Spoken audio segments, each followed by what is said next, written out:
Et sur ces paroles de sagesse, on se retrouve, j'ai oublié d'allumer mon micro, chez Louise, aux portes ouvertes. Et maintenant, c'est à Dorian qui va faire une petite chronique. Dis-moi, Dorian, de quoi tu vas parler ? Alors, comme on le sait, aujourd'hui, c'est la porte ouverte de Louise Radio.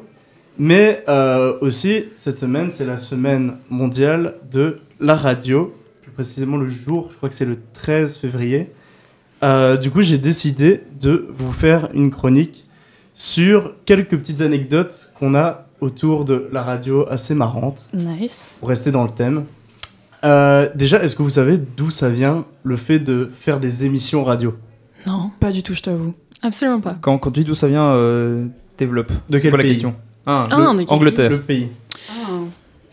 Angleterre ou France ? Borrolio. La France, moi j'aurais dit. Ok, vas-y, je reste sur Angleterre alors. Figurez-vous. Ça vient de Belgique. Après, mais vraiment, Non. ça vient de Belgique. Après, la question c'est toujours qu'est-ce qu'on considère comme une émission de radio. Mais en gros, avant, la radio c'était utilisé pour à but militaire pour transmettre des informations. Même l'un des signaux radio les plus connus, c'est le SOS lancé par le Titanic en 1912. Et en 1914, le roi Albert Ier, à ce moment-là en Belgique, décide de lancer un podcast. Alors, c'est pas vraiment ça, mais il se dit qu'on pourrait utiliser justement ce système pour pouvoir écouter de la musique à distance.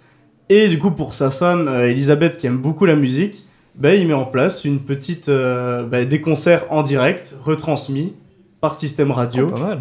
au château de Laken, du coup. Hyper stylé. Mais donc c'était les seuls à ce moment-là à avoir cette technologie de la radio-là. C'était pas encore diffusé. En tout cas, elle l'utilisait pour à ce but-là. Et après, justement, le système a été détruit parce qu'il avait peur qu'on utilise le système que les Allemands reprennent le système avec des mauvaises intentions. Et c'est après la guerre que le système est revenu avec des émissions en France, en Angleterre, en Amérique. Mais du coup, on a plein d'anecdotes comme ça, un peu marrantes. Par exemple, on a, ça c'est assez classique en radio, mais le fait d'oublier d'éteindre le micro, voilà. Et du coup, en pensant que les micros sont éteints, on parle et on dit certaines choses assez fâcheuses, comme par exemple, il y a eu un incident en 1930 à la BBC. Le présentateur qui a oublié d'éteindre son micro et qui après a dézingué la radio, a dit clairement tout ce qu'il pensait et du coup tout le monde a entendu. Il a été viré, Il a été ban. J'ai pas l'information, je suppose du coup qu'il a été viré. Mais voilà, il est devenu super connu, il a eu son émission de déglingage de célébrités. Le titre c'est Incident de la BBC, donc je pense ça a fait pas mal de bruit du coup à l'époque. Un peu dans un même style, on a eu aussi le cas d'un présentateur qui a aussi oublié de couper son micro, mais là juste il critiquait le café de la radio. Ça va, rigolo. Un peu plus ça léger. va. J'espère qu'ils ont changé la machine. Du coup, c'était un peu marrant pour les auditeurs d'entendre quand t'es dans ta voiture, tu conduis et là t'entends le café est dégueulasse. Franchement, l'eau de Louise, elle a un goût de métal. Franchement, t'es malade. Un peu plus ou un peu moins drôle, ça dépend le point de vue. Mais en 1938, Orson Welles. Oh, la fameuse. Ah, tu connais ? Oui, elle est légendaire cette anecdote. Il a fait croire à ses auditeurs que il y avait une invasion extraterrestre et que du coup c'était la War of the Worlds. Et du coup les gens ont vraiment paniqué, les gens sortaient vraiment dans les rues en mode qu'est-ce qui se passe Mais surtout que apparemment toutes les 15 minutes ils disaient en mode ceci est une fiction. Mais les gens, ils entendaient pas ça, ils entendaient juste qu'il y a des aliens et il y a eu des grosses... les gens, ils pétaient un plomb. Ah, c'est un peu comme Bye Bye Belgium à la télé. Oui, c'est un peu le même style, sauf que Bye Bye Belgium, c'était vraiment... Enfin, ils mettaient pas fiction. Du coup, tu pouvais vraiment y croire. Ouais, après 30 minutes, Mais surtout qu'en général, la télé, tu peux dire, ok, c'est une fiction, c'est rigolo. Mais à la radio, en général, c'est quand même un média très sérieux. Et c'est pour ça que j'ai vu une émission justement sur la radio qui disait qu'à la radio, il y a très peu de grosses folies qui se sont passées parce que la radio est vraiment un truc très codifié, très tu peux pas faire des dingueries à la radio parce que ça reste un média très très fixe. Oui, carré. Surtout que l'incident c'était quand que ça s'est passé ? Justement, c'est ça qui est aussi un peu ironique, c'est que c'est en 1938. Donc au niveau du climat de sérénité, bon, je vous refais pas l'histoire, mais voilà quoi, c'était peut-être pas le moment de faire ce genre de blague. De 1 et de 2, il y avait pas moyen de vérifier les sources avec beaucoup d'autres choses. Après, en vrai, la radio, ça reste quand même la source. Voilà, c'était le média, genre.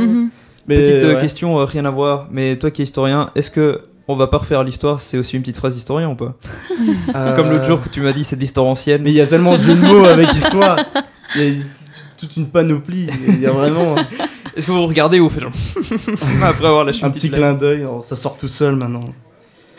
Allez, dans un style un peu plus fun, on a aussi eu un bug à une radio qui a justement passé pendant 3 heures la même musique en boucle.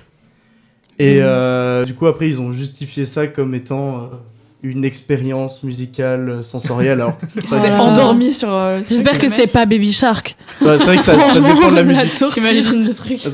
Je ne sais pas l'artiste en tout cas à qui c'est arrivé, mais le mec a dû, enfin au niveau des droits radio, ça a dû quand même envoyer pas mal. J'avoue, maintenant il pèse. Si on passe son son pendant 3 heures, ça a dû être vraiment pas mal du tout.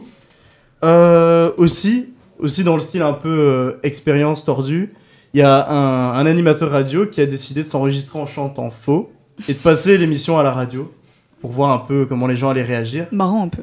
Et les gens étaient vraiment un peu en mode réaction hipster, en mode c'est trop stylé, c'est trop novateur, et trop novateur, j'adore l'univers musical. Trop là. Et voilà, c'est ce genre d'anecdote un peu marrante, mais comme tu dis, pour avoir fait des recherches, j'ai l'impression qu'il se passe pas énormément de dingueries à la radio, alors que si tu cherches des dingueries en télé, tu vas... Mais récemment encore, la madame qui décomptait, et donc elle a fait 10, 9, 8, 7, 6, 5, 4, 3, 2, 1, et son 1 c'était un doigt d'honneur. pour les auditeurs. Ça, à la radio, c'est pour les non-entendants, comme ça, ils recevaient bien l'info. C'est plus compliqué de faire passer des trucs pareils. Ouais, d'office, le visuel apporte aussi une dimension plus... Mais je pense que tu peux quand même moins rigoler, moins faire des folies à la radio qu'à la télé. Je sais pas non plus à quel point c'est surveillé aussi par la justice. On a une source ici ? Non, on n'a pas de source. N'hésitez pas à le dire dans le chat. On va pas le lire tout de suite, mais... Du coup, voilà, quelques anecdotes autour de ce média qui fait notre plaisir tous les mercredis et qu'on a l'honneur de célébrer en cette journée porte ouverte. Et en cette semaine. Et en cette semaine de la radio. Et sur ce, je vais vous laisser sur une petite musique de Ghost Spillways que j'apprécie tout autant que celle d'avant. Et on revient tout de suite avec l'interview de Néo.